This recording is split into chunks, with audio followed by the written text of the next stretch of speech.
I'm just a boy from Kansas out to save the world from chronic disease. And I truly mean that. Nobody is in control of your health but you. I can't heal you. Your doctor can't heal you. You have to heal you. And it's all about having the education and empowerment to know what you need to be changing within yourself, within your life, to set your soul free and accomplish that best life that we all like to talk about. And I truly believe that the greatest medicine of all is to teach people how not to need it. I'm Brendan Vermeyer, the original Holistic Savage. Welcome to the Holistic Savage podcast.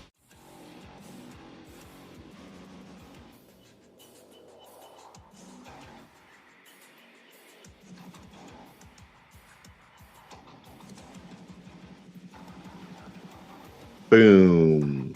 It's time. Man, I love this microphone. So, my friend, my good friend, John Parker, one of my best bros, welcome to the Holistic Savage podcast, where we're about all things functional medicine, functional fitness, functional spirituality, functional psychology. And at the end of the day, it's all about this thing behind me.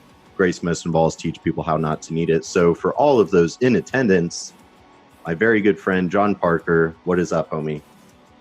Hey, Brendan, I've been looking forward to this since we scheduled it. So I'm grateful to be here as always. And you're one of my brothers, like you said in the beginning. So I'm always interested in what you have to say about things that I know, things that I don't know. And it's an honor, just like any other time I talk to you.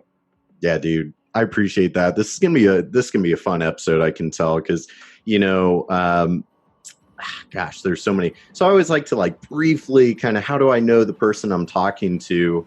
And for those that end up listening to this episode, JP is one of my really good friends, one of my brothers, and we're both these kind of hybrid FDN / fitness professional. And I don't think there's enough of these majestical hybrids. Mm-hmm. What an egotistical way to start the conversation. But JP, if someone was to approach you at, let's say, Paleo FX, and I'm imagining when we were at Paleo this year. So somebody walks up to you at Paleo FX and they're like, yo, bro, who are you? What are you all about? How would you answer that, my man? Yeah, so super interesting question. That's always the typical question that people ask, right? Like they say, what do you do? But you put a little spin on it. I actually like to ask people what they're passionate about, because I don't really care what they do necessarily for their work, but I want to know what they are about.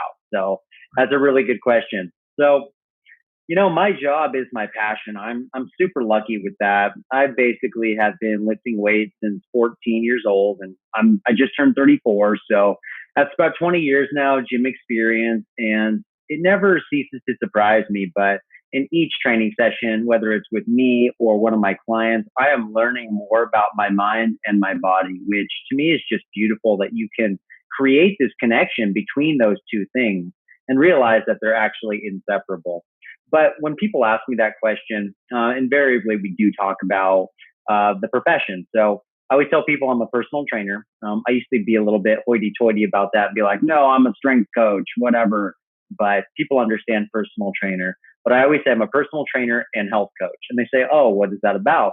I say, well, it's about program design. It's about fixing biomechanical issues that may be affecting the client or individual. But the health coaching is really where it's at. And I tell these people, I care more about seeing what hormone status is, what's going on with the gut, the stress, the lifestyle, the relationships, more so than just program design, because pretty much anyone can go online and find a workout program, and that may or may not serve them.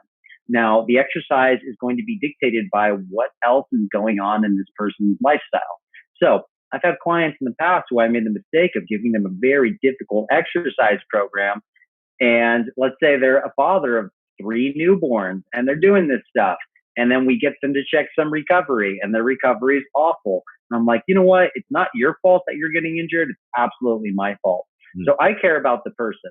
I'm passionate about myself and my own training. And that leads me to be a very good coach with other people to see what's going on, whether it's physically, whether it's with their nutrition or their gut status, like we talked about, or with their spirituality. And I'm not claiming to be any sort of guru. I just have my own experience in my own breathwork practice, and I'm a practicing Buddhist. And I find that very serving to me, and it can be very serving to others too, without hiding behind this backdrop of it being a religion.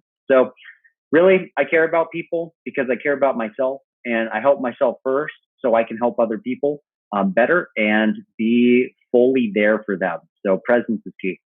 Absolutely. And all that stuff's really cool. It's funny how, I don't know, in our industry, there's a lot of emphasis kind of placed on you've got to have like your super specific niche. And when someone walks up to you, you can just rattle off like two sentences, and in what it's supposed to summarize the essence and aura of my divine soul. Like, how could I possibly begin to do that? And so I think to really articulate the essence of who you are, you need a podcast like this where we can just like, let's hash some stuff out. Because we just live in such a world of these glancing interactions and kind of surface level conversations, and that's, I mean, I get it for marketing. For marketing, everybody's busy, so yeah, you kind of for the sake of marketing and just quickly reaching people. But then this is, you got to pull them in of like the more what lies beneath the surface. Let's get to the source. But yeah, so it's really cool. You and I connected through the FDN community, obviously, and I'm like, oh, who's it? I don't even remember how long ago this was, but it's like, who's this guy? Like, he's also a fitness dude turned FDN dude turned just holistic gangster dude, uh, yeah, and then here we are. But we had that conversation on the FDN Real Results show, which obviously I'm the host of, and we got into this really awesome conversation that I'm sure we'll continue today. But as your kind of Cliff Notes synopsis, speaks to, obviously we can kind of zoom out and really look at this whole holistic health. And so that's where, like with my podcast, with the 4 pillars of, functional fitness, functional medicine, functional psychology, and functional spirituality, you literally embody and practice all of those. So I'd love to hear, like, with your clients, you obviously like to do a lot more than fitness. You're doing the fitness program design, but you're also doing a lot of that more. It sounds like you're incorporating a lot more kind of the psychological and kind of spiritual cultivation, or maybe just holding a space for others to cultivate their magic. I'd love to hear how you speak to that, of how you like to bring that style of the way you like to live into your personal practice. Yeah, it's a really nice question to actually answer. So I've always wanted to give clients what they need. And a lot of times people hire me for the exercise purpose alone, because that's something that I can easily deliver to them, giving them a package and showing up in 60-minute sessions, whatever. But I like to start each one of these sessions with just a really simple catch up, asking them, how are you doing? And not in a way like, Brendan, how are you doing? And you're like, I'm fine. How are you? I don't like that. Yeah. I like to say, how are you doing? Actually talk to someone. And if I can see anything on their face, I'm going to ask them about it. I'm like, no. Tell me a little bit more about that. Why did you say that? Why does it look like your eyes are a little bit swollen? Were you crying? Seeing what's going on before we get into the training, because something like movement, I hold very valuable to me. And it's really a way that I connect with myself and with the earth even.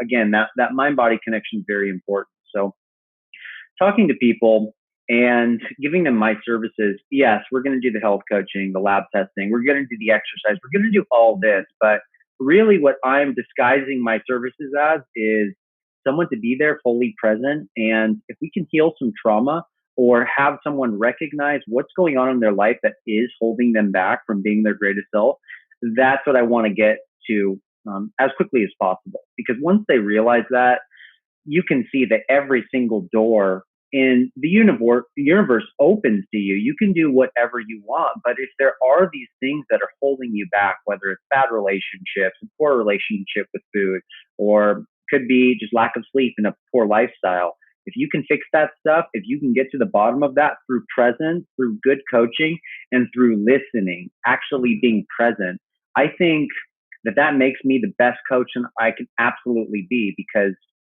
I'm giving you more than you even paid for. I mean, you're paying for a service and I'm giving you much more of that.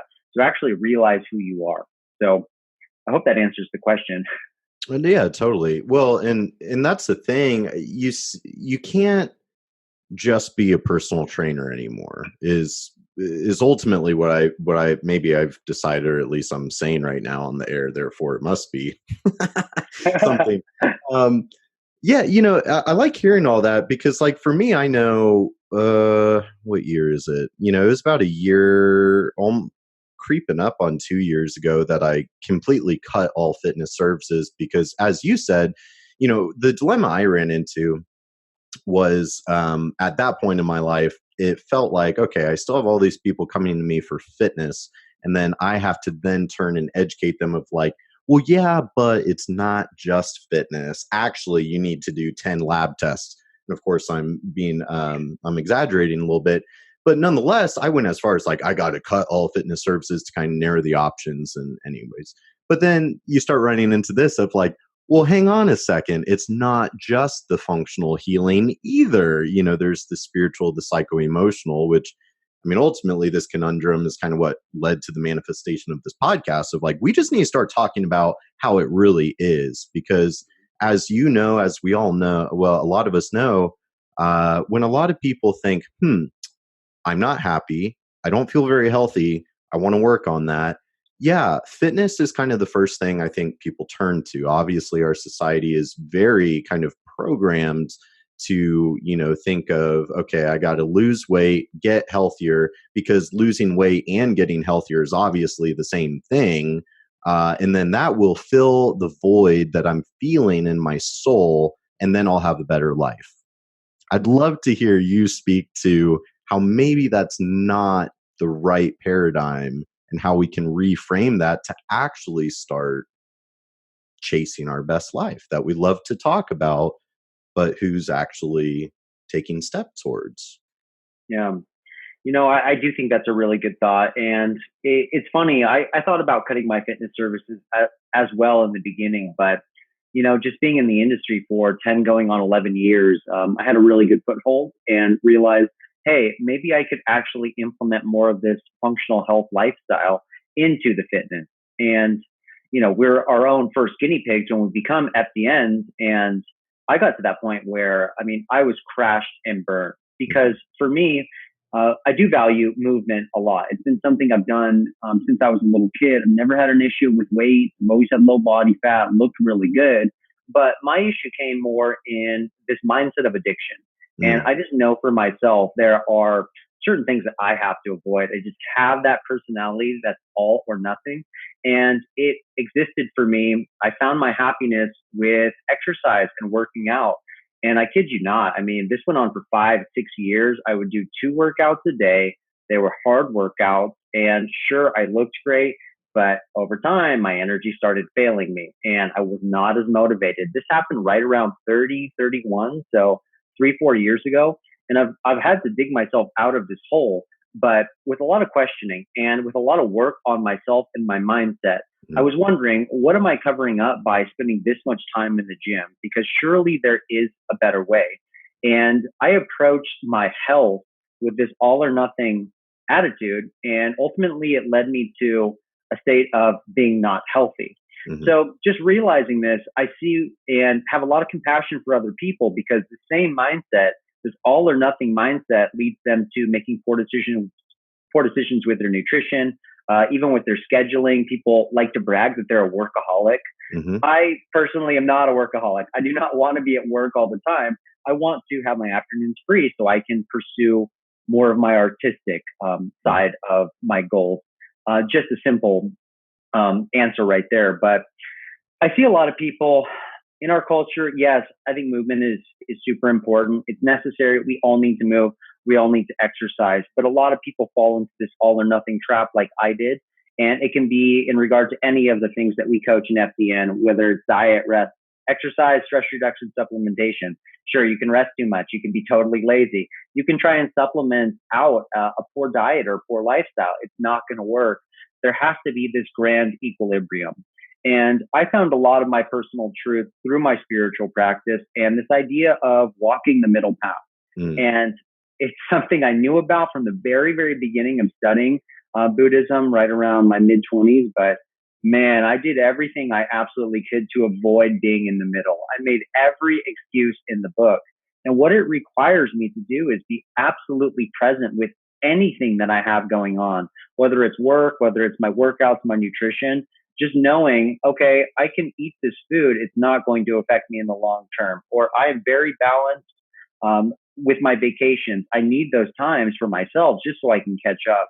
So I think I approach my own lifestyle and my training with clients with this middle path, with this presence of just realizing the negative and the positive outcomes of every single decision that I make or that my clients make. And no, it is not easy. And I tell all my clients, no, this isn't easy. Like if it were easy, everyone would be doing it.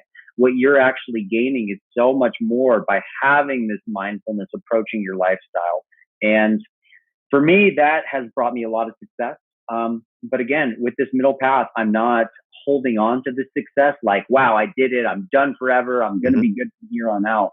Things constantly change. Flux is normality. We have to realize that things are going to change. They're going to change every single day. And we need to be comfortable being present, being right in the middle, and not trying to control these outcomes so much. I think we would be a lot happier as a nation and as a world if we could just cultivate that presence.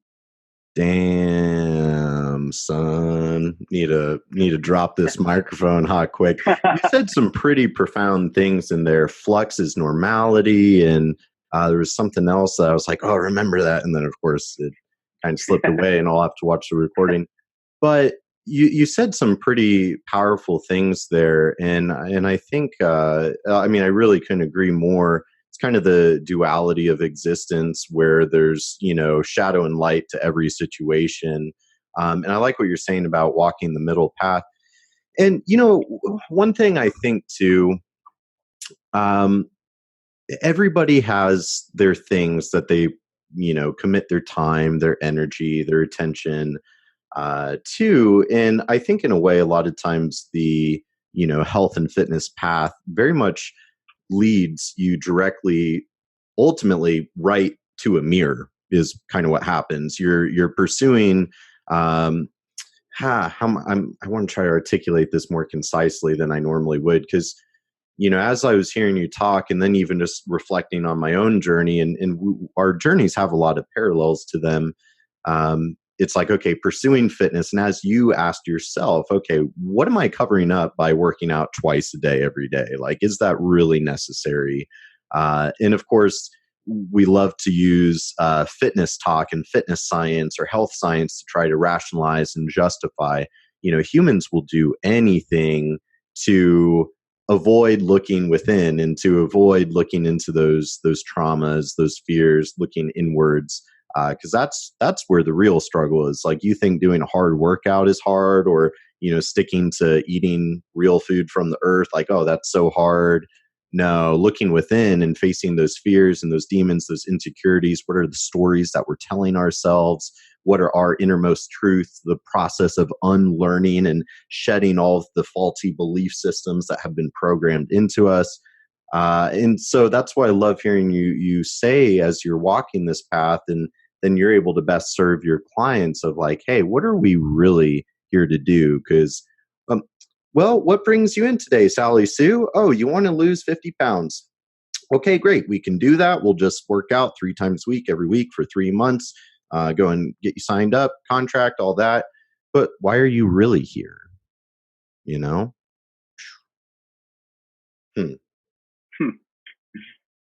Interesting thoughts. So with your programming and spiritual, certainly I think that it's a hard thing to set clients up with, because again, it's like, well, they come to you for one thing. So how they, and also there's something to be said for, you have to like, respect people's boundaries and layers, and you can't be like over direct. No, I'm just going to knock down, bulldoze through your 10 walls that you didn't even know that you put up between us. So certainly you have to develop that like rapport and friendship and kind of work on crawling over those walls too. Yeah. Yeah, you really do. I've said Buddhism several times. Like I said, it served me in a million different ways. I grew up Christian, Hmm. but I found that that wasn't really the highest truth or calling for me. And, with the spiritual practice, people are put up a lot of walls against that. And for many reasons. I mean, we have violence coming from religion. We have, fundamentalism coming from it. And I hate to see that stuff happen, but, with my spiritual beliefs, you can relay these lessons. And even with Christianity and the teachings of Jesus, you can relay these lessons without being dogmatic about them.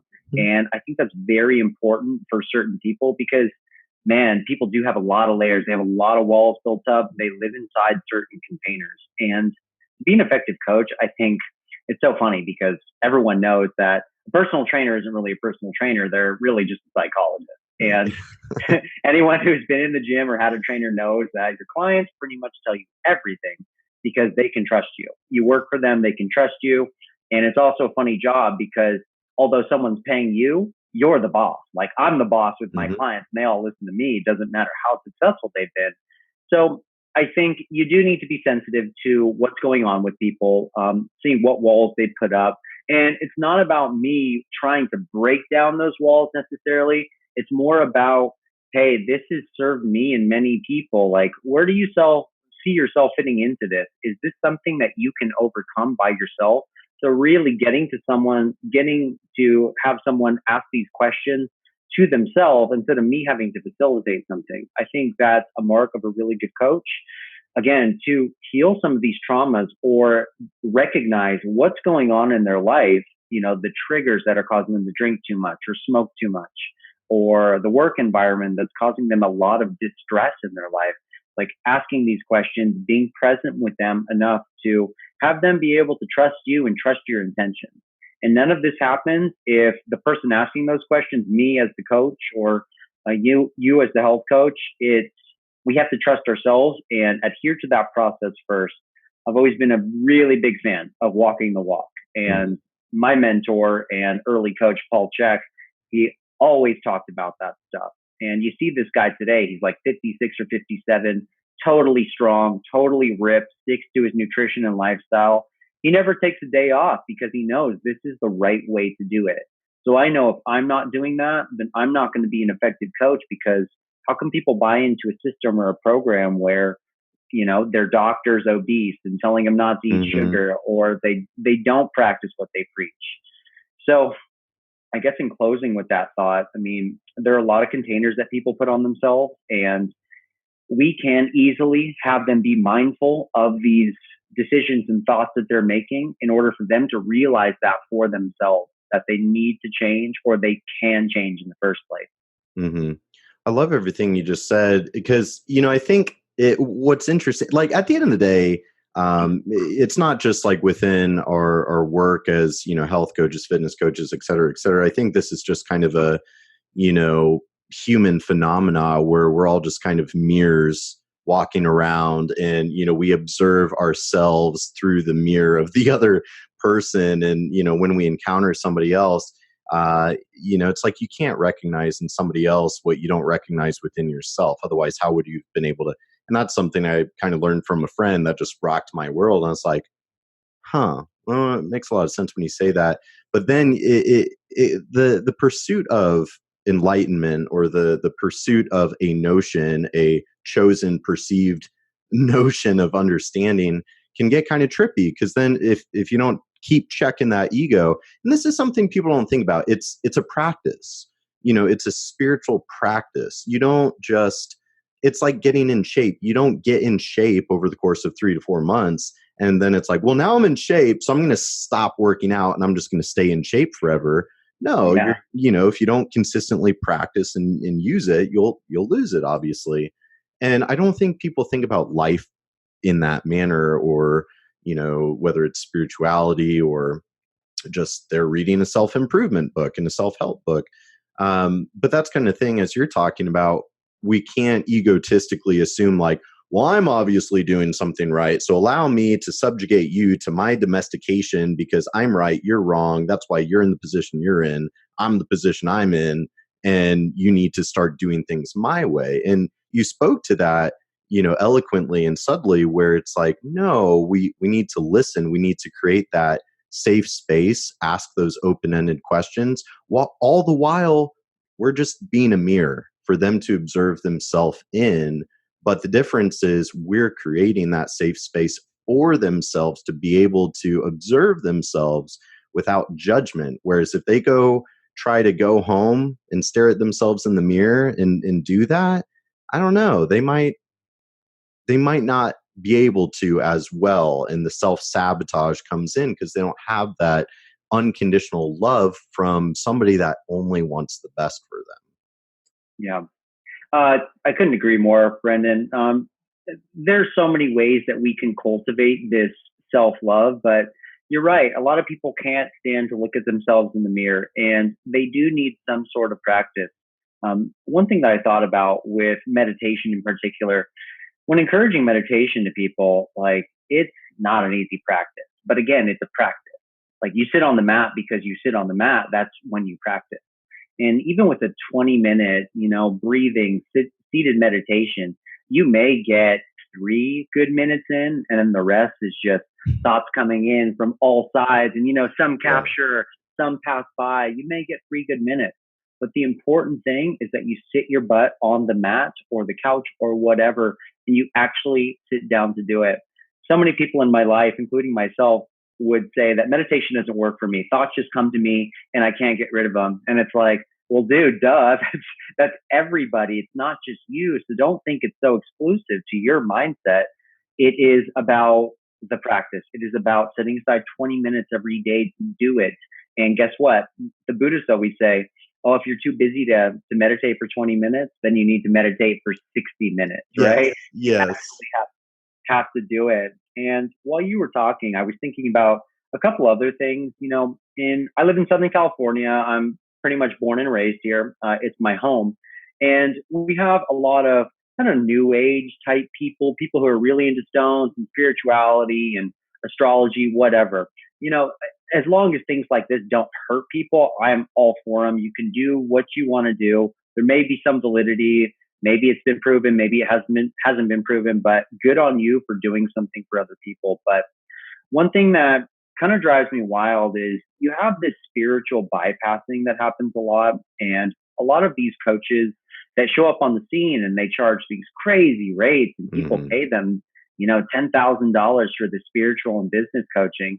But it kind of grinds my gears because I've seen it all too many times. Someone will go to a festival, they'll do a hefty dose of psychedelic drugs and think that they have arrived. And this arrival is this awakening, so to speak. And I would say that's much different from enlightenment because, maybe some people have been enlightened throughout history, but it's few and far between, and it's a huge practice.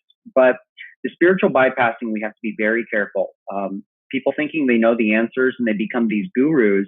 And maybe it's serving for some people, but I don't think it necessarily is for most because you have to do the work on your own. You can't trust someone to say, hey, you're ready, or hey, this is how you get there. You go to the shamanic practice, you take ayahuasca, and you're going to be there.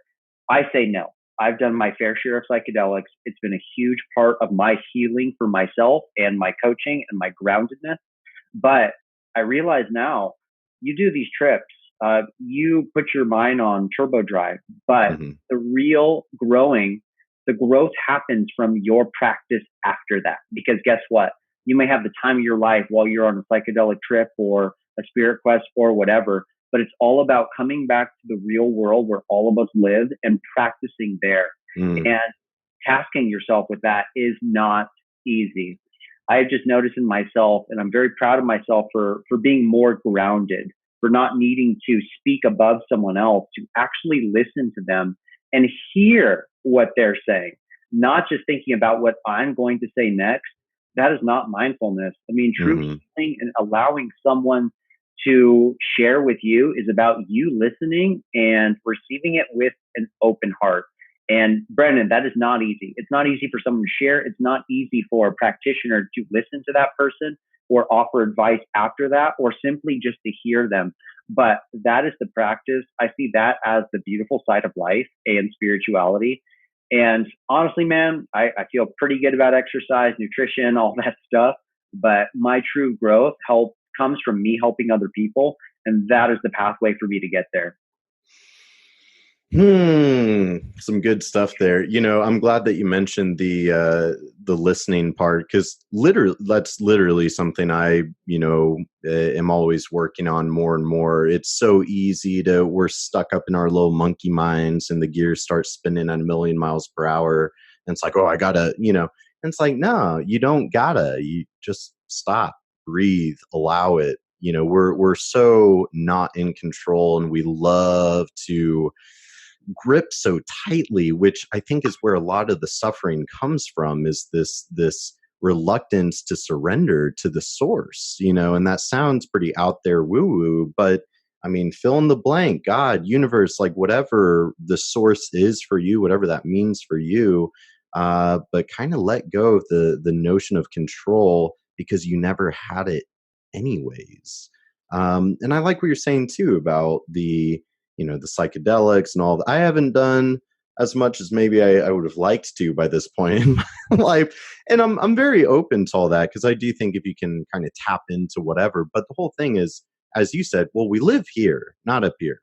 This is our reality. And I think sometimes people sort of justify and rationalize, self-medication really. And it's like, isn't the goal to be able to tap into that kind of fifth dimension of unconditional love, through being present? I have this book in my room, and it says something about, obtaining the life that you desire by being present to the life that you have. And I love everything you're saying about the Buddhism and spirituality, because it's very in alignment.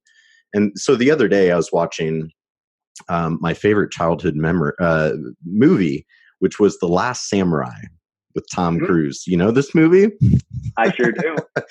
So as a kid, I was a little martial arts dude growing up. And it's funny, I've been reflecting a lot on this lately, because I'm like, Brennan, you've kind of lost touch with your roots. And I got this picture from my mom, and I'm this weird little gremlin character with, and I'm not even in a Halloween outfit. This is Brennan just being Brennan. I'm wearing, goggles by a campfire. I'm just this little creature, I'm like, what happened to that little creature? And he's like, oh, actually, I'm still that little creature.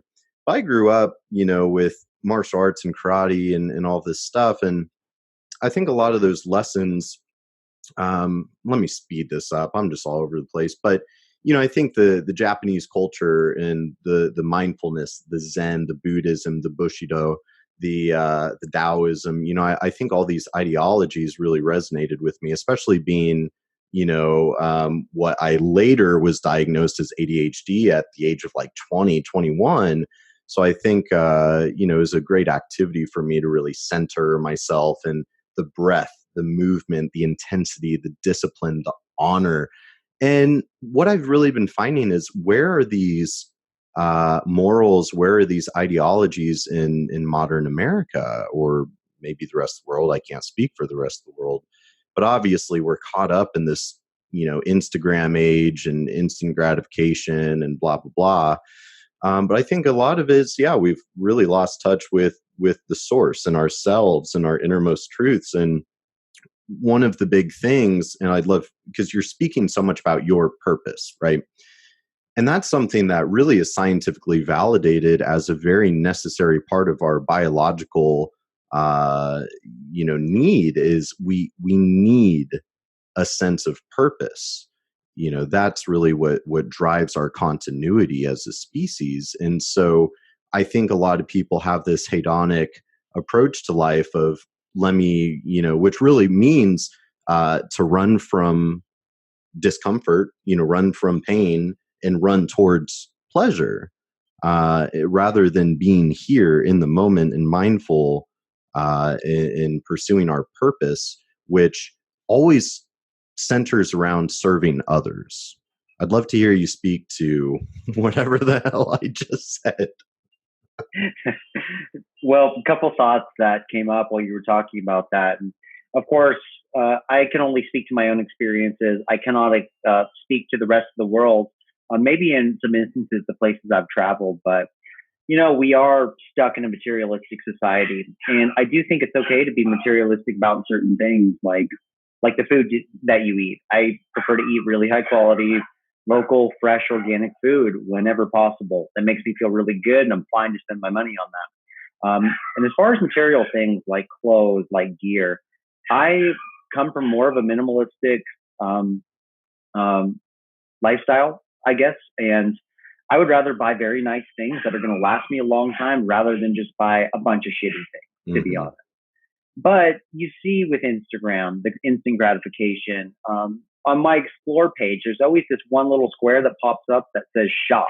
And I'm like, I don't want to see that because I do not care about trying to fill the void in my own life with going to buy shit that I do not need. But so many people are stuck in that mindset. I'm always amazed when I go to the gym and there's ESPN on, and then you have to wait for a commercial break where they're always trying to sell you a new car or a new gadget, whatever. And then the worst one are these pharmaceutical ads, and they make their drug look like it's so good and it's going to fix all of your problems. But you and I agree on this. It's like, well, what's the root of your problem? It's like, dude, you eat too much. Like, you're obese. You need to stop eating sugar. You're diabetic. Like, let's figure that out. You don't need this medication. And ultimately, you are running away from a truth that you already know in yourself, but you may not have the strength to already have a process in order to find that, to unveil that truth. So, it's a tough time that we live in, and you kind of said that we need more FDN trainer types. We just need a lot more coaches. We need a lot more people who are awakened to the fact that, hey, my body can heal itself. I need to treat it with respect. This activity is not good for me or others. I need to abstain from that activity. I need to fulfill my purpose and not have work be my purpose. Thankfully, for someone like me and you, we love our work, and I hope other people love their work too. But I mean, money for just to find the end, a monetary goal, it's never going to satisfy you. I think we do need to do some sort of return to what drove us as a child. Those things are very, very important, and reconnecting to that path can lead to so much freedom in the future. Yeah, some big stuff, and with the kind of Instagram generation crisis thing, we love to kind of jump to these labels, and for the sake of simplicity, for our cognitive purposes, kind of it's easier to label something as good or bad. It can't possibly be both, because that rattles our sense of understanding. But like with Instagram as an example, okay, well, it's a tool that we created, it's a platform we created. So then what do we do with it? And the thing is, we have full control over our worldly experience. I always like to say that our reality is a reflection of the projection of our ego, or whatever it is. But we manifest our reality through the projection of our beliefs. So I always like to kind of challenge people of, like, if you're not happy with your reality, you need to take a look at your belief system and start asking yourself, like, why do I believe in X, Y, and Z? Which also kind of gets back to the story that we tell ourselves of, you're not accomplishing a goal, but then every day you self-sabotage and tell yourself the story that you're limited in your ability to reach that goal. So, I think that's why I love talking about this kind of mindset stuff. And, here we are, two dudes, personal trainers, FDN, we could nerd out on all the specificities, and yet we're not talking about this lab test or that lab test. We're not talking about this kind of exercise or that. We're talking about what really matters and what controls it all up here. And I think that's pretty powerful. I love how you take your own experiences and your own reflection, because we're all here to learn together. And so it's like, as you're coaching these other humans towards your goal, you're also learning all of this about yourself and able to, cultivate that within. And yeah, I don't know. It's cool stuff though. So I have a question for you. What do you think about the new policy that, I'm not sure if it's coming out soon or it's already out, but Instagram not showing the likes on certain accounts, so it's going to focus people more toward their actual content rather than an inspirational quote and an ass pic. Yeah, man. I keep hearing about that and I keep waiting for it to actually happen. I haven't actually tuned in to see like when or what. I just keep hearing about it. And, I'll fully admit, because here's the thing, I'm a firm advocate of owning your shit always. And, checking your ego is something you've got to start doing.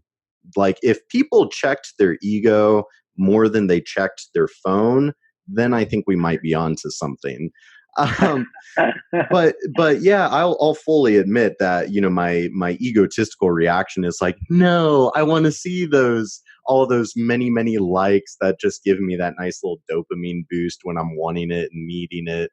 But my higher self is like, yes, we need to make some adjustments here. If I could snap my fingers, I would say the likes that you're getting on pictures and all that kind of need to get away with it, which I will say then we're just a step away from like, well, should we even show how many followers or following an account has? Like, what good is that really doing? Because it's something I thought something I thought about with when you and I were when we were meandering around at Paleo FX, trying to just find cool people to talk to. Scouting the babes, I'll just say it.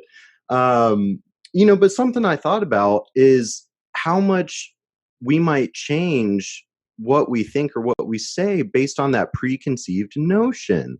Like if I'm talking to a total stranger and they're a total stranger, I'm just going to be me.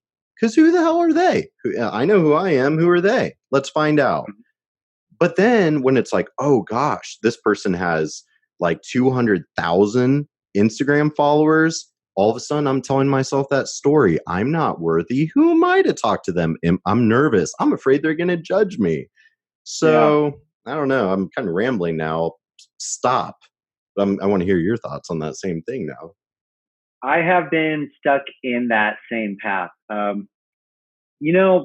By all accounts, I've had a pretty charmed life. I like that. Things, charmed. Yeah.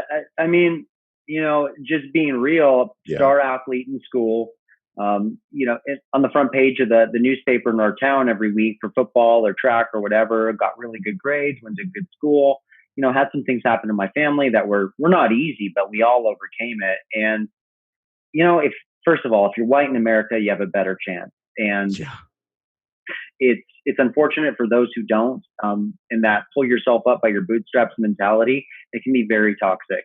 I think for me, things have been a little bit easier. I have the right tools, but instead I've struggled in many other ways. Again, with this addiction, I've definitely struggled with addiction and had to find the middle path, as we spoke about.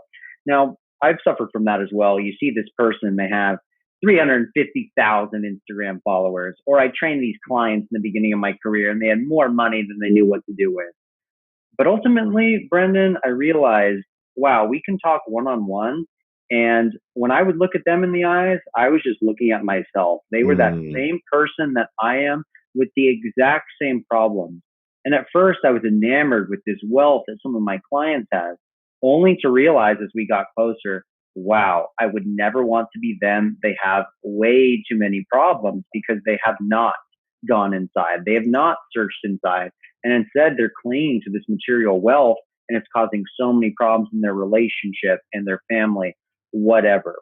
So just kind of getting back to this spiritual space and this awakening that we all have within us, I think if you actually do look someone in the eyes, and not just glance at them, but truly look in their eyes, you can see what type of person they are. You can see what their goals and aspirations are. And you can relay that as a friend or as a teacher or as a mentor. You can help them out. So although, financial freedom is great. You need it. Everyone really should have some sort of financial freedom, but it doesn't mean anything. I mean, the contents of your character are the most important thing. And if you're not able to go to bed every night after looking at yourself in the mirror and being proud of yourself, then I have to say none of that stuff is worth it. So with this Instagram thing, I mean, you and I use it for our business. I would argue pretty successfully. I like it a lot. With kind of the content that I create, I try and do at least 6 posts a week, sometimes I don't have anything to say. And on those days, I take it off. I don't Mhm. need to communicate with that. Also, having a good relationship with my phone, realizing, hey, if I Mm. keep responding to these messages, this other person's going to keep on responding back. I simply don't have the time. Mhm. So for me, seeing those messages pop up, it's like, okay, it's almost 2 o'clock here. I don't have time to answer that. Maybe I'll answer it tonight when I don't have anything to do. But my self love is not paying attention to that. Mhm. It's about realizing this is my goal, and to get here, I can't be on my phone all day. So, good and bad things about social media. I think if you're aware and you have presence about it, about what you're trying to portray, how it affects your business, great. But just scrolling up and down, looking at pictures of half naked women, there's not a lot of freedom in that. You got to Mhm. realize that's a lot of your ego. That's a lot of your dopamine receptors going crazy, these Mhm. actions going on. And I just think it's a huge problem that we need to address. And once you stop doing stuff like that, being addicted to this little device, and you can go outside and you can see the trees and hear the birds, there's a lot more freedom in that. Mhm. Something I hear you say a lot, and it's something I have historically always said. Like, when I'm talking to a client about their protocol and the specificities of exactly what they need to put in their body and blah blah blah blah blah. But really, the way I've always described it, it's everything in life is about relationships. It's what kind of relationship do you have with your food. So let's stop talking about what diet you're supposed to be following, and let's start talking about your relationship with your food. Let's stop talking about what type of exercise you should be doing to reach your goal. Let's start talking about your relationship with movement, which you've been blessed by nature to have the capacity for, in a great capacity. I was thinking about it the other day, um, because yeah, I'm a little workout freak, which is always been great. But it's like, can you imagine what a shame it would be to go through life and never fully see what this is capable of, physically, or what this is capable of, intellectually and cognitively. But as you're saying, it's all about that relationship. What's your relationship with social media or your phone? So I think if people started thinking in terms of how's my, you know, how are my relationships in life? Because that's all we have at the end of the day. And I'm glad that you mentioned it, because I could totally, if I'm being completely honest, which I have a faulty nature of being very honest at times, gets me in trouble sometimes. But yeah, I mean, you and I are white dudes in America. Logistically, it doesn't really get much better than that. So I'm glad you said it. I'm glad you said it. Now, here's the thing, though. And I've alluded to this in previous podcasts, but I think it's worth repeating. But David Goggins always talks about how reality is psychological warfare that none of us have training for when we come into this world. And I always allude to that because it's totally true. It's totally true. No matter who you are, what part of the planet you're born into, it is a psychological game of survival that none of us are equipped for. And our parents and our caretakers, they do the best they can, hopefully, assuming that they like love you and stuff. They do the best that they can to set you up for success. And then insert all of the childhood traumas of failure and abandonment, blah blah blah blah blah. So someday you're kind of spat out into the world as a 16, 18, year old adult, whatever it is, when you walk into the world on your own. And then it's just like, where where am I? What is any of this? Holy shit. Like, and who am I? And so it all centers from, how's your relationship with yourself? Do you even know who you are? You know? We're never taught this. We're never taught, like, look inwards, find what you're passionate about. So yeah, I think it's a total cluster. But I think one thing that is good about social media is we're connected to anybody in the world, anytime, 24/7. And so what I've been seeing with that is kind of this new movement, and really kind of a spiritual awakening. I think we're all drifting as a society so far from our natural roots, and everybody's craving something that feels real in this kind of very fake empire that we've built around ourselves. And so I think people are craving that, like, get back to the authentic nature. And I do feel like I'm seeing an increasing movement in, hey guys, like, let's raise the collective consciousness and, all this stuff. But I look at it as a good thing. And then, of course, you get the spin-off goofy stuff that's just human ego at play. But ultimately, I mean, we're getting there. I couldn't agree more. I do think that we're getting there. I think our current political situation and what's going on, and the fact that there still is a lot of this fundamentalism and racism going on, people want change. And I think it's gotten to this critical mass where enough people want change that things are going to start happening. And with this collective consciousness of growing and finding something deeper, and I'm a big fan of this group called The Minimalists, and they have a podcast and documentary and several books. And not everyone needs to be a minimalist, but really this message is about finding the important things in life and recognizing that, buying a new Lexus every year is not going to bring you any happiness. You may think these things will cultivate joy, but ultimately they will not.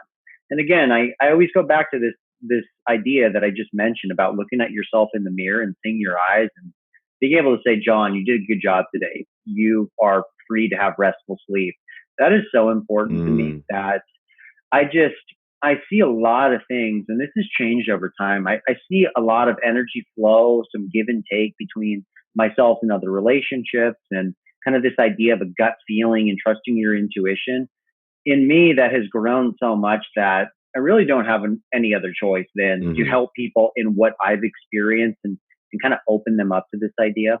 And back on that social media thought that we were talking about, even though I'm a functional diagnostic nutrition practitioner and a CSCS, whatever these qualifications, I like to bring people into my page, whether it's through, shirtless pics or cool exercises, it doesn't matter.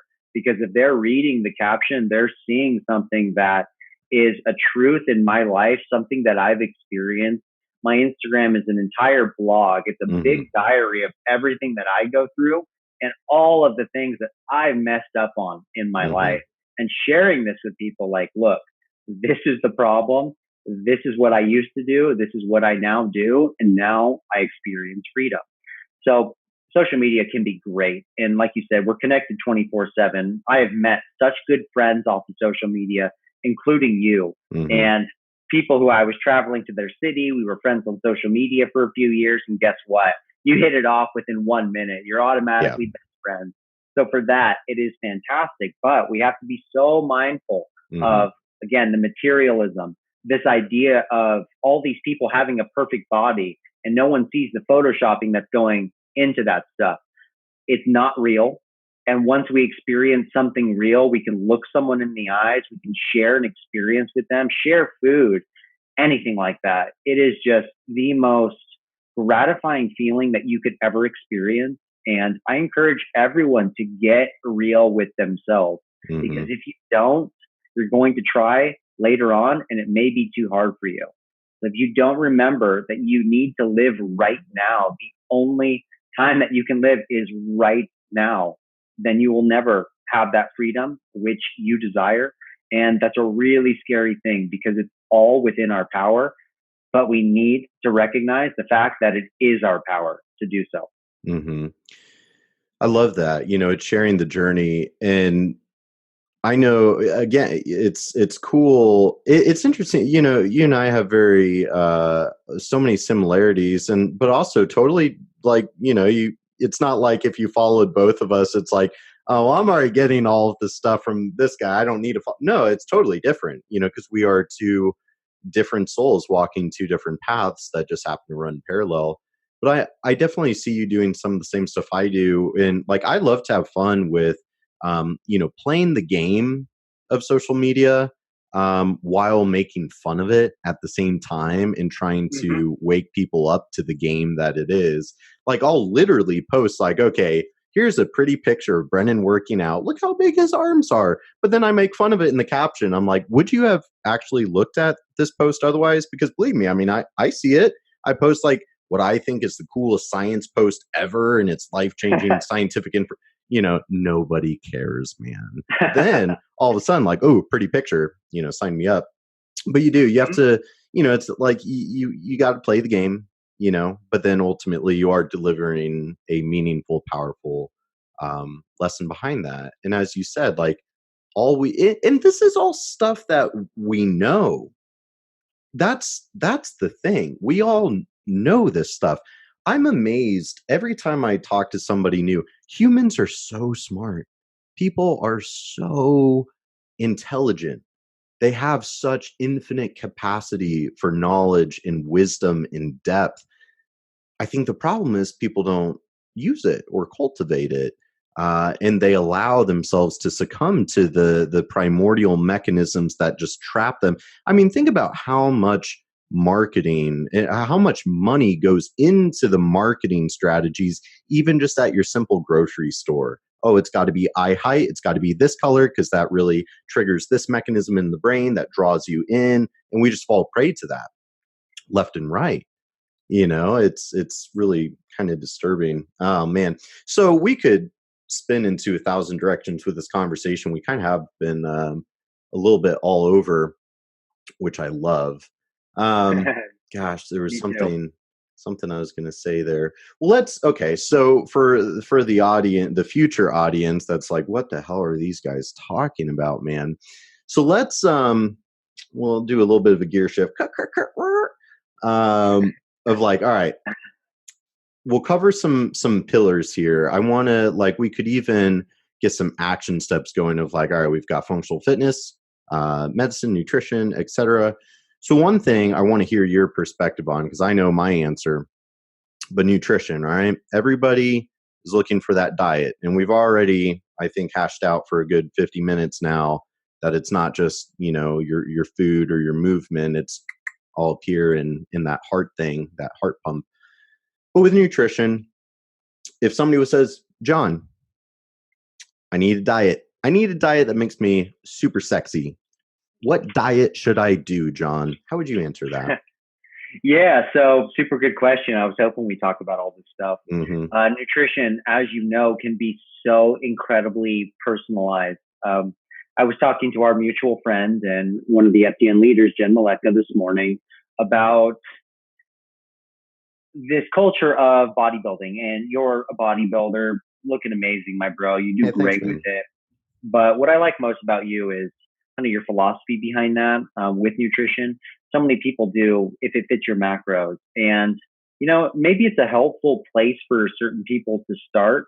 But typically with these kind of proto bodybuilder, like fitness show people, what they're doing instead is they're trying to do these hacks. They're trying to have these 0-calorie sweeteners. They're trying to eat fat-free cheese, et cetera, et cetera. And it's like, well, dude, don't you realize cheese is fat? Like, you're not getting any of the vitamins and minerals if you don't have any fat in there.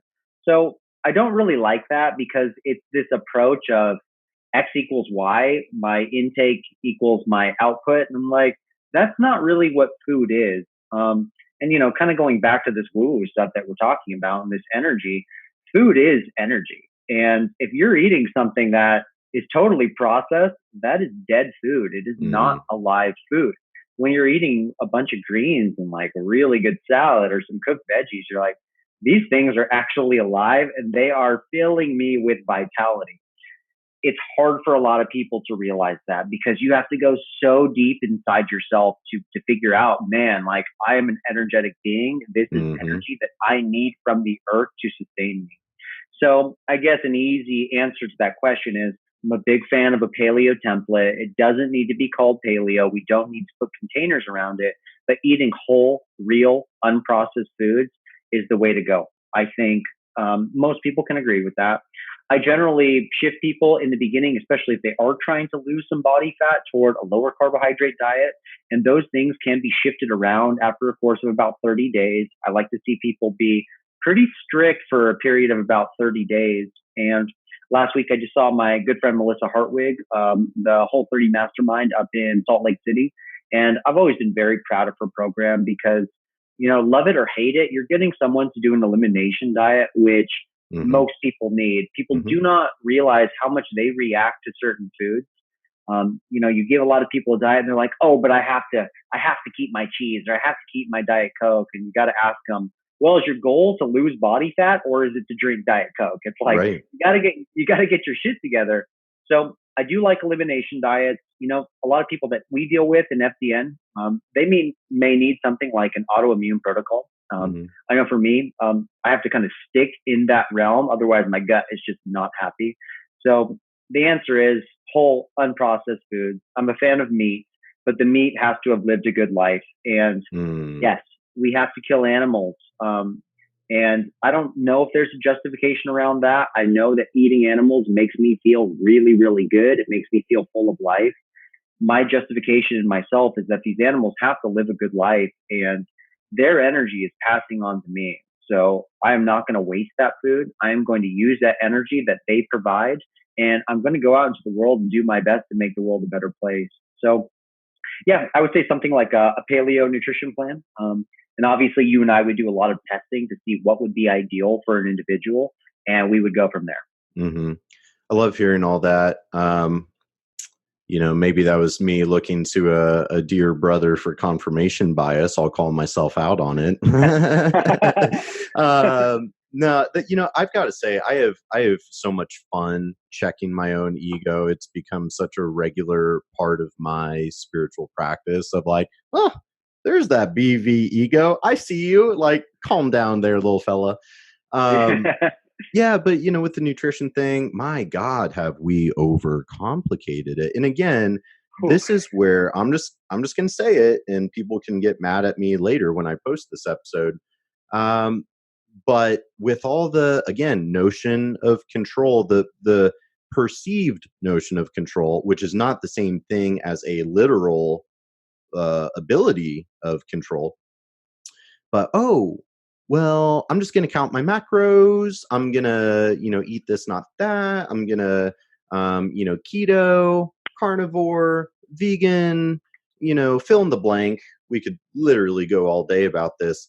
And as you said, though, earlier with working out twice a day and spending, is that really necessary? What are you avoiding actually dealing with through all this very trivial bullshit?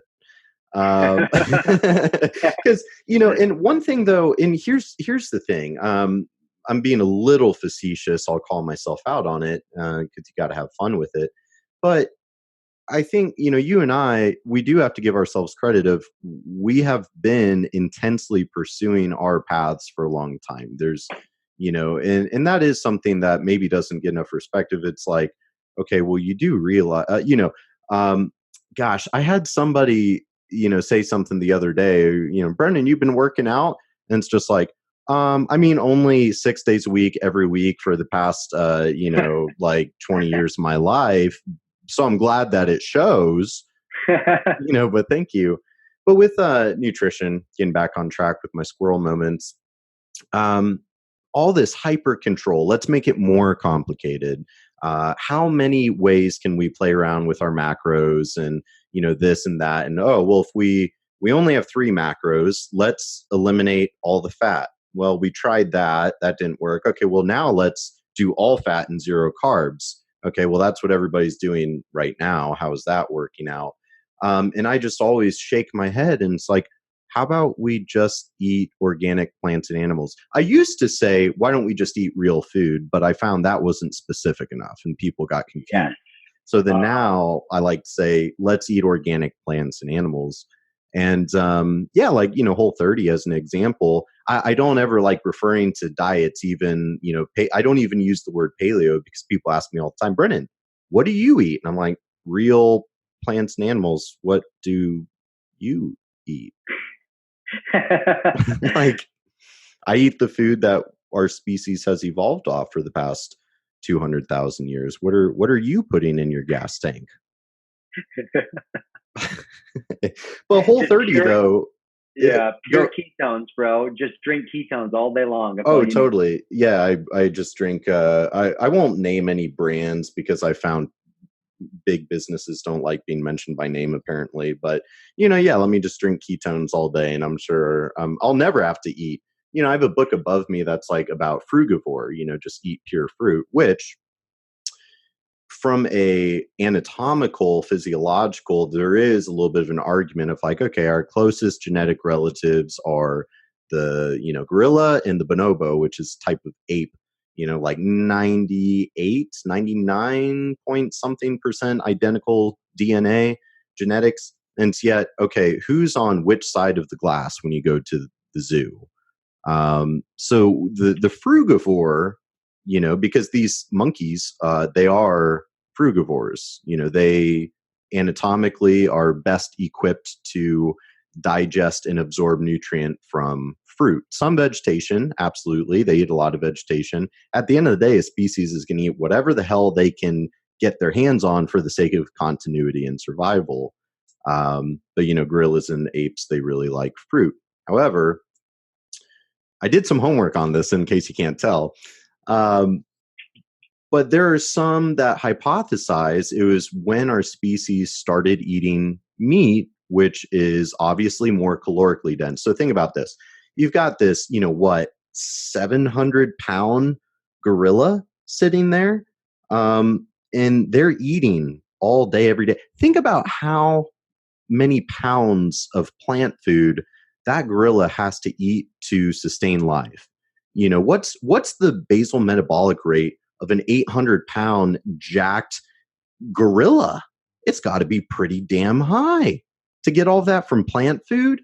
You've got to eat constantly. And then that means there has to be ample food in the environment for you to survive, let alone thrive and then reproduce, let alone then have the energy to evolve over the course of Darwinism over many, many years. So my long-winded point being, the idea is when we started eating calorically dense meat, that is essentially what unlocked our capability to evolve and develop higher cognitive cerebral function.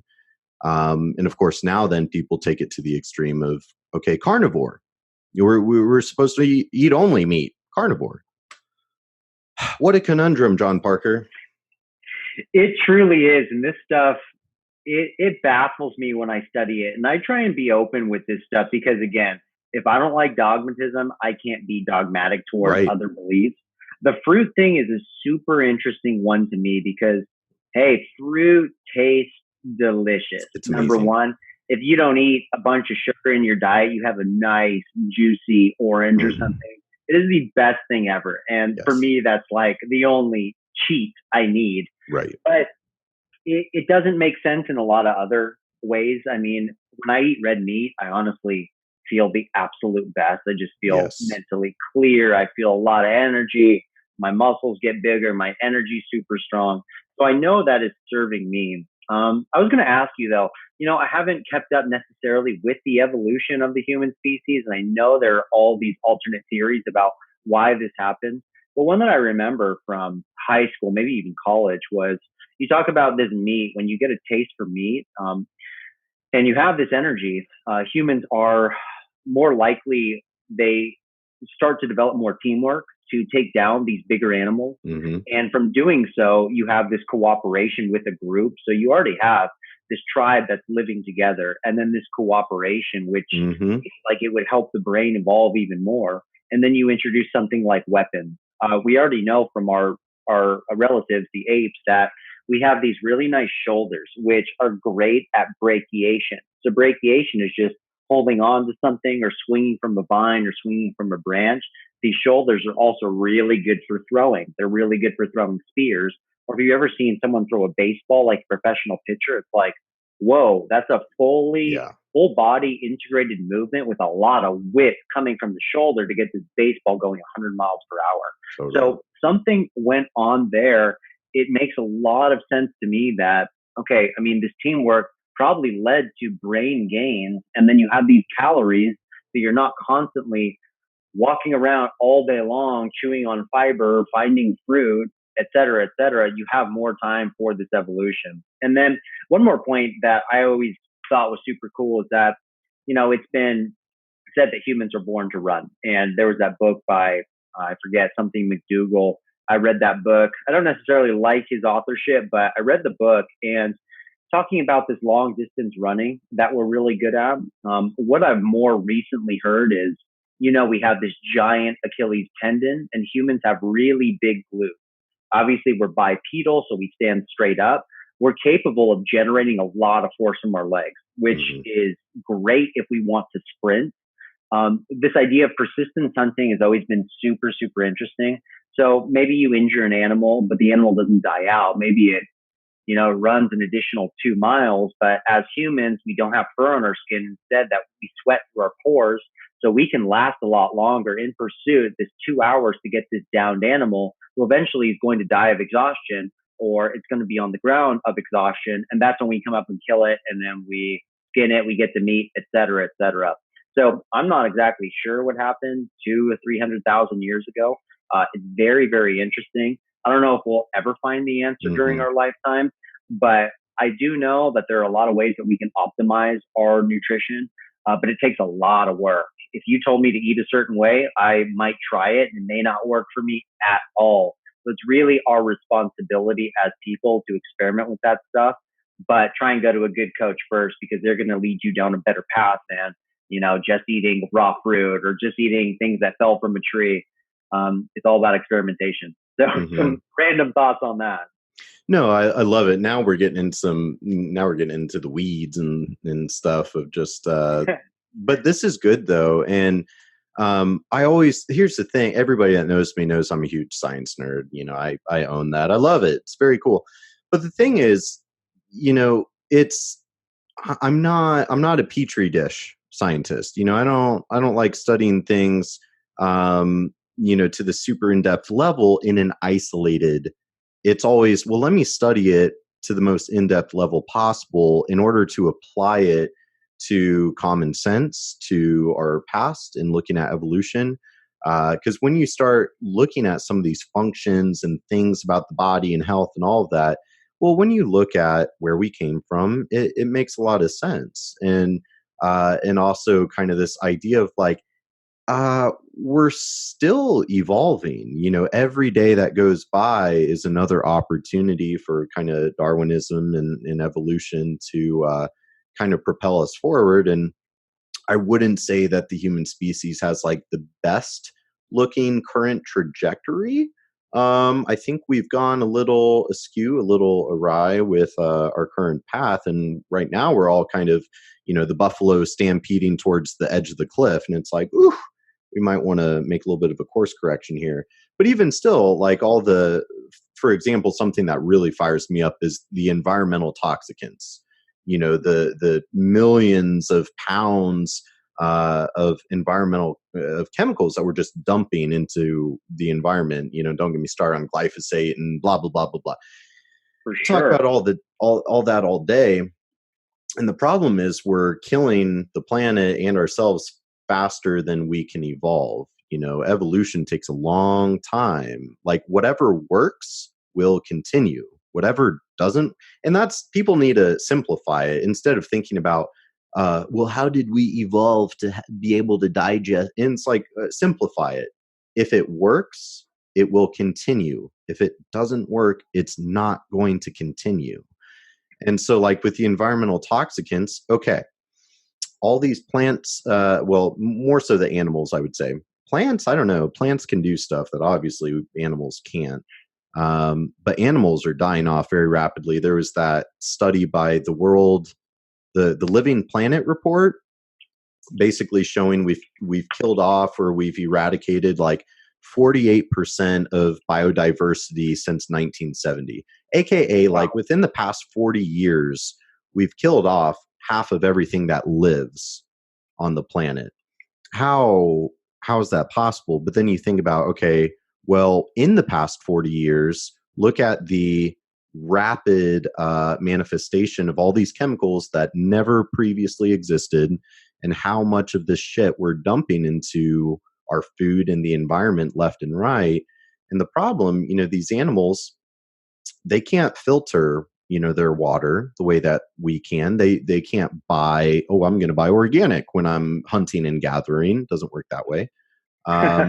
So it's up to their organs to filter this shit that we created. And they don't have the detoxification mechanisms and systems and biochemistry to be able to handle it. And so they're all dying. Now, certainly there's something to be said for, well, we've created a new stimuli, specific adaptation to imposed demand. So theoretically, if we don't kill ourselves, our body's detoxification systems are probably going to be way more robust, 1,000 to 100,000 years from now, assuming we don't kill ourselves off. But anyways, you kind of see where I'm getting with this. And I love, I guess, the thought process that we're both kind of getting at is, let's look at what's natural. And we've drifted so far from that. Like literally, and then I'll shut up, I swear. But the other night when I was watching that Last Samurai, I was just so into such a thing for me. So then I'm, Googling samurai, which, by the way, the word samurai means to serve. I forgot about that until I watched the movie, and I, had to whip myself a few times for forgetting, but it means to serve. Talk about what's your purpose: to serve, grace, wisdom, balls. So it's like, I found my purpose. I want to help other people find their purpose.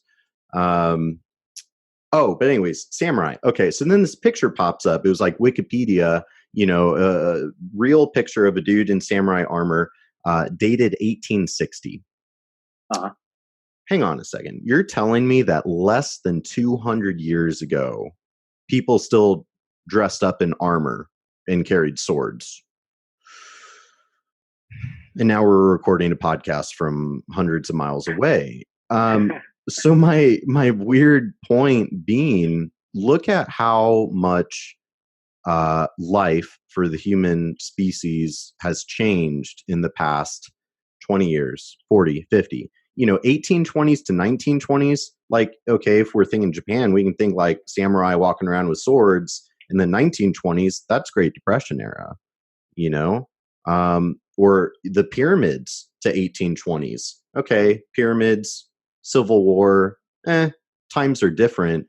But then you look at just 1920 depression to 2020, it's unrecognizable. What the hell just happened? This is what happened. Chemical manufacturing is what happened. That's why none of us know which way is up. So I'm with you, bro. It can be kind of scary when you think about that. When you said the 1860 to 1920 and Great Depression and, the start of the automobile, I think that was actually in the 1800s. But obviously with this mass production after the Industrial Revolution, things started getting a little bit weird. One thing I thought about, though, is, there'd be so many people who argue about organic versus non-organic, and it doesn't make a lot of sense to me. I can't see this argument for non-organic. Yes, I know we have to feed a lot of people, but why would you want a chemical in your body that's not supposed to be there? In my perspective, I'm trying to do as best as I can to avoid certain things that I know could be bad for my endocrine system, my lungs, whatever, because I know every time I go out driving, I'm going to be ingesting some sort of fumes from the car in front of me. And we can't really avoid that. But what we can do are things like the infrared sauna. We can take binders. We can eat organic food just to try and limit all that stuff coming into the body. I wish people had more of an understanding about that stuff. And yeah, it's a little bit scary because you realize all the stuff that's happening with us. But you were talking about just a return to natural living. Mm-hmm. And we all have to find some sort of balance with that because most of us live in cities. I'm more in the suburbs right now, surrounded by a bunch of trees, which is fantastic. Mm-hmm. But as you've seen on my social media, I am always taking hikes. And I've never really been able to pinpoint what the number one reason I do that for is, but I'm starting to think now because it grounds me. Mm-hmm. There's no Wi-Fi out on the trails. There's no noise or light pollution out on the trails. It's just you listening to your own thoughts and the sound of your breath. And for whatever reason, maybe it was instilled by evolution, but that's really powerful for us to be doing something where we're isolated, we're working hard. One of my buddies and I have always talked about we learn the most from ourselves through suffering. And we mean physical suffering, climbing mountains, realizing, oh man, I got to the top. I'm awesome. But then also saying, oh man, now I'm just halfway done. So I have to get to the bottom of the mountain with my car, whatever. So I think a return to natural living needs to happen. And I think there are good people out there promoting such things and camping and enjoying the national parks, which, by the way, belong to all of us. If you pay taxes, the national parks are yours, and I encourage you to go explore them. They are a small fee, but it's well worth it. Anyway, just some thoughts on that, Brendan. But I would be remiss if I did not ask you what your functional movement practice is like and how you structure your workouts, because I know you're an absolute beast. You've got the good body for deadlifting and can pull, I don't know, 600 pounds. So I know everyone's dying to know what your workout is like. Yeah, that I think that will be we'll get onto a little bit of a fitness tangent, and then we'll probably wrap it up so I don't take your whole day. But yeah, a return to what's natural. I think we can I'll have to title this episode like, two holistic bros ramble about spiritual life and shit. I think that might be the title. That might have to be it. But you're exactly right, and that's again where believe me, I'm a pretty cerebral dude. I like getting into these kind of mind-bending conversations and stuff, but ultimately, like, it doesn't need to be that complicated, which is something that I hope people kind of hear and latch on to, of the simplicity. Let's look within, the mindfulness. Let's be here right now, understanding ourselves, connecting with the natural world. And I do, to that point, and then I'll answer your question more directly, but I do think with time, and I won't go on the tangent, but I do think 50 years from now, we might find ourselves where our society, and it always starts from the top, it's the trendsetters, and then it kind of waters its way down. That's just the way it all works. But I do think and we're already seeing it, though. We're already seeing it with like the holistic movement. I think holistic health and functional medicine and fitness, unfortunately, in a lot of ways, is kind of a luxury, if we're being honest. And we could talk about that all day. But it's a return to natural, and a return to nature. And I think what we will start seeing more and more in the coming years and coming decades is this kind of hybrid where we are living a more natural lifestyle, but it's interwoven with technological advances. We're not going to get rid of technology, but are we always going to confine ourselves in because right now we're trapped and we're suffocating in our pseudo world that we've built around us, quite literally. And I think we are going to make a shift. But anyways, fitness, though. Yeah, let's talk about fitness, so that way the people know how to work out after they listen to us blabber. So yeah, I'm excited to hear yours as well. So to the audience, I just sent JP a message the other day, and I was like, yo, bro, I wish you could train me. You know what I'm saying?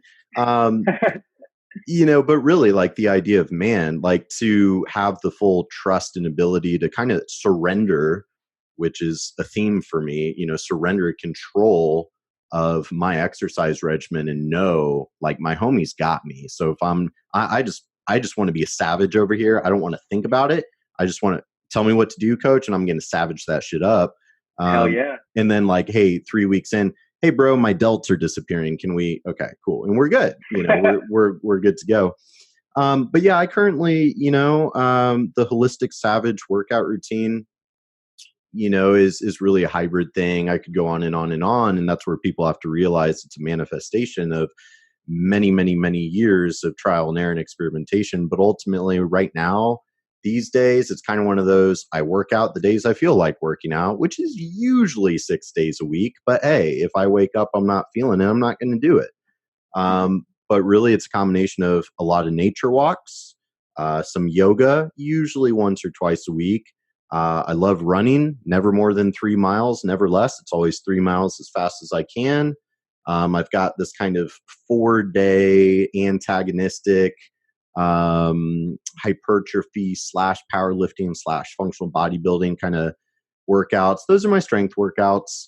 I work out 1 day a week with a trainer, and literally I told him, I was like, hey man, I want you to make me hurt, make me suffer. I want it to be functional bodybuilding kind of shit.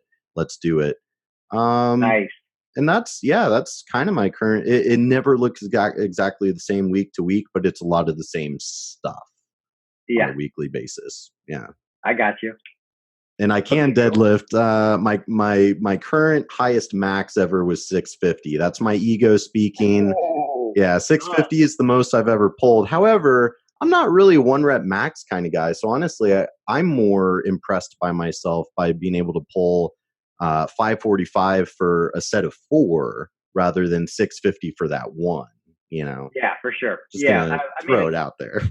As far as applicability, I think like that 3RM or 2RM is probably more important. Like how many times can you do it? Right. I grew up, playing football, and we always lifted. So it was always about that 1RM. Right around the time that I realized how bad my HPA axis dysfunction was, I was just trying to deadlift as much as I could. I'm like a pretty medium guy. I'm not huge, but I've always been super strong. So I think it was 2017 I got my max dead. It was triple body weight and 500 pounds exactly. So at that moment, I was like, I'm probably strong enough to do whatever I want to do.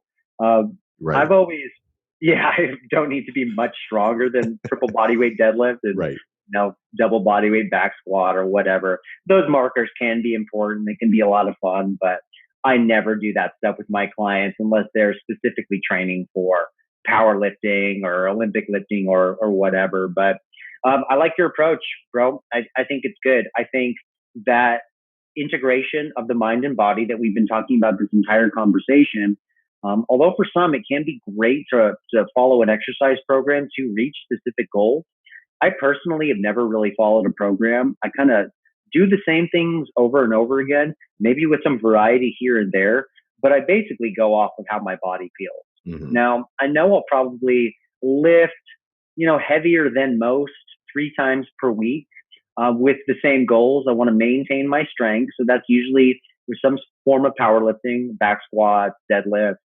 I usually do more pressing movements with kettlebells or dumbbells just to spare my shoulders a little bit. So definitely the powerlifting for strength maintenance. And I do a lot of actual power work, not powerlifting, which is usually, it's more of slow strength, but very high load, high tension. So in place, I'll do plyometric exercises from my track and field days. I'll do a lot of single leg work. One of my big focuses over the past year, I really, really dig this, is I do a very controlled eccentric motion on whatever exercise I'm doing. So let's just say it's a Bulgarian split squat. I'm really settling into that bottom position, keeping a lot of tension. So I get a lot of that active mobility so my brain can learn new range of motion. But on the way up, on the concentric, I do it very fast. So going slow on the way down and going as fast as I can under control on the way up. And I've found for me, I've always been like a really springy guy, super fast sprinter, really good at long jumping and high jumping. That helps for me to maintain a lot of power. And do I need power? I mean, I'm not playing a lot of sports, but it's a lot of fun. I like to jump. I like to have fun with little kids. So that's always really good. Big fan of kettlebells. You know me, I like my club work too. That's a lot of good variety. That's not super hard on the body. Lots of mountain biking because it's summertime. I try and do cardio, like real cardio, maybe for an hour at a time, 2 to 3 times a week. And I mostly do that because I love the way it makes my body feel. It helps to control the body composition, burn a lot of body fat. But really, I commit myself to doing cardio for my brain health. I mean, I've suffered from some depression in the past, and that is just one of the easiest ways. The entire time you're like, I don't want to fucking do this. I don't want to do this. And you get done with like your hour-long trail run or your mountain bike, and it's so epic, and you have these endorphins. And man, talk about being high. There's no drug that's better than that runner's high feeling. So lots of cardio. I do a lot of mobility work. Usually my warm-up is 10 to 15 minutes, a lot of mobility work, making sure that I'm keeping the joints nice and lubed up, staying healthy. I'm actually a big fan of stretching too. There are a million modalities out there where you're stretching slow, you're doing this mobility work. I like some good old fashioned controlled static stretching at the end of my workout. And again, right before bed, because it gets the blood flowing. And man, your sleep latency is like 1 minute. You get in bed and you're like, so relaxed and fall asleep. So I'm kind of like you. I do the cardio. I focus more on low intensity cardiovascular exercise rather than the high intensity. The high intensity stuff is all the strength and power work, but I'm not getting on, one of these classes that promises HIIT training. And I've talked about this before. The reason I'm not a fan is, first of all, I don't think people are strong enough to go at high intensities. And I personally am not willing to wait 4 days for my body to recover before I train again. I don't need that. My diet's super good. So body comp is already really good. I have low body fat. So the low intensity stuff, less wear and tear on the body. And I think it's better for most people. So that's kind of what my exercise is about. Yeah. Train smart, not harder. How are you doing on time before I ask you another question?